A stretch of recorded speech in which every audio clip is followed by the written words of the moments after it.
Prime Minister Jacinda Ardern has identified child poverty as one of her new government's key focuses. She's made herself the minister. Over the coming months, the new Minister for Child Poverty is expected to meet with organisations at the coalface that provide food for hungry children at low decile schools. Well, one of those groups is Eat My Lunch. If you're not familiar with how they work, the premise is simple. You buy yourself a lunch and some of that money provides a more simple lunch for a hungry student. It has been a rapid expansion. Since its inception 2 years ago, the company has expanded to Wellington and Hamilton.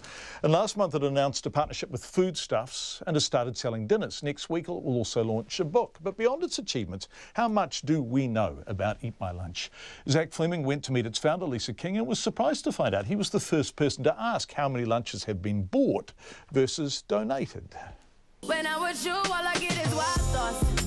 8 a.m. on Tuesday morning, across much of the country, bleary-eyed workers are apprehensively sipping coffee after enjoying a 3-day weekend. But at Eat My Lunch's Auckland office, they've been blasting top 40 bangers since 5 a.m. So every morning we have around 25 volunteers. The volunteers came a bit later, 6:30, but that still meant getting up before the sun rose to work for free. And so we've had over 5,000 people come and volunteer. And we have a waiting list for about 2 months on average. A waiting list to help feed children in need. Eat My Lunch has grown incredibly quickly. In 2 years, it's gone from being run from a private home in Mount Eden to being based out of this large former textile warehouse near Karangahape Road, where a commercial kitchen has been installed and the offices upstairs have just been renovated. The concept is simple. Buy a lunch costing between $12 and $18 and it will be delivered to your workplace. Part of your purchase will pay for a smaller, more simple lunch for a hungry student from a low decile school. It was one of those things that I was like, this cannot be happening. Lisa King started Eat My Lunch with her former partner Ian Buchanan. They say they were inspired by the shoe company Tom's and a Campbell Live story about child poverty. They quit their jobs to start the business. They say they didn't draw a salary for the first 18 months. And I just wanted to do something about it. More than 1 million lunches have been bought and given over the past 2 years. Lisa says she thinks the reason it's been so popular is transparency. I think people beyond the age of just giving money and not knowing where that goes. But how transparent is Eat My Lunch? We wanted to know not just how many lunches have been distributed, but how many have been bought. Incredibly, Miss King said it was the first time a journalist had ever asked for these numbers.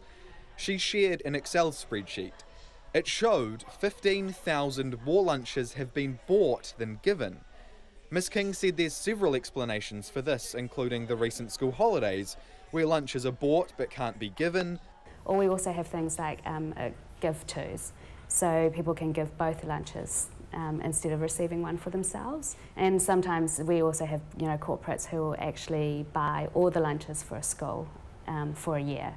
So in the last couple of months, a few of those things have happened, which means we're actually bringing on 2 more new schools this week. But apart from questions she's already answered extensively elsewhere, that's where the transparency stopped. I asked how much it actually costs to make a lunch for a hungry school kid. That's commercially sensitive. We didn't see the Eat My Lunch when we visited on Tuesday. They were being packed up. But the school lunch was a ham and coleslaw sandwich, some carrot sticks and a yogurt. The yogurt was gifted, the labour was free, so excluding delivery costs, the cost of the school lunches was negligible. Several businesses donate food. Brinks, for example, gives 60 kilograms of chicken a week. I asked Miss King if Eat My Lunch has been valued. So Foodstuffs had, the evaluation. The supermarket giant bought a 26% share in Eat My Lunch last month, but it won't say how much it paid. Are you able to tell me what they valued it at? I'm not allowed Was to it say that. above $5–10 million? I can't say, sorry. You can't say? Yeah. How come you can't say any of these things? Because it's commercially sensitive. Right. Yeah. But for a company that's sole purpose is social justice, why is it commercially sensitive? Because we're still a business, and we have partners and shareholders, and we still run as a business. So, this is all sensitive and confidential. Miss King has never shied away from acknowledging that Eat My Lunch is a business, meaning it's not just out to feed hungry kids, it's also out to make a profit. We really just went with what we knew. which is like how to run businesses. But the difference is that we're driven by the social purpose. We weren't driven about making money. We didn't actually think we were going to make any money. But it is making money. It started turning a profit within 6 months. That's almost unheard of for new businesses. I asked for a copy of Eat My Lunch's most recent annual return. The answer was no. She said it's private company information. The way that we work is, and any business works, is that you always have a margin. So the lunch costs you the $12. No, it doesn't cost $12 to make it.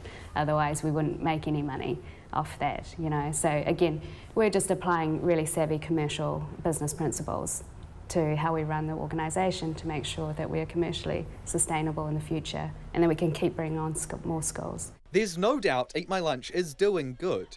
565,781 children in 51 schools have been fed lunch as a result of it. But what we don't know is how much money is being made on the back of that good.